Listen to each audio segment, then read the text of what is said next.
शिक्षा, ज्ञान उम्र से नहीं जिज्ञासा से आता है।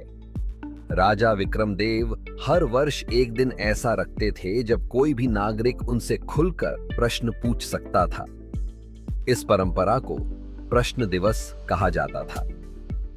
उस वर्ष दरबार में विद्वान, व्यापारी, सैनिक, कलाकार सभी आए, लेकिन सबसे अंत में आया एक 10 साल का दुबला पतला लड़का जिसका नाम था आरव। सबने हंसी में ले लिया, ये बच्चा क्या सवाल करेगा। राजा ने मुस्कुराकर कहा, बोलो बालक, तुम्हारे मन में क्या है। आरव बोला, महाराज, मैं सिर्फ 3 सवाल पूछना चाहता हूं। राजा ने सिर हिलाया। सवाल 1, राजा होते हुए क्या आप कभी डरते हैं।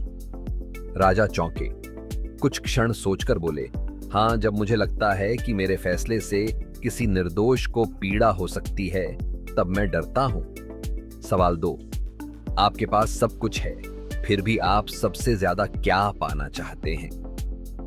राजा बोले, मैं चाहता हूं कि लोग मुझे डर से नहीं सम्मान से याद करें, और वो केवल सेवा और न्याय से ही संभव है। सवाल 3, आपके जाने के बाद इस गद्दी पर कौन बैठेगा। पूरा दरबार स्तब्ध था। यह सवाल किसी ने कभी नहीं पूछा था। राजा कुछ देर शांत रहे, फिर बोले, जो मेरे जैसे वस्त्र पहने सिंहासन पर बैठे वह राजा नहीं, जो मेरी तरह सुन सके, सीख सके और सबसे छोटों के सवालों को भी गंभीरता से ले सके, वही सच्चा राजा होगा।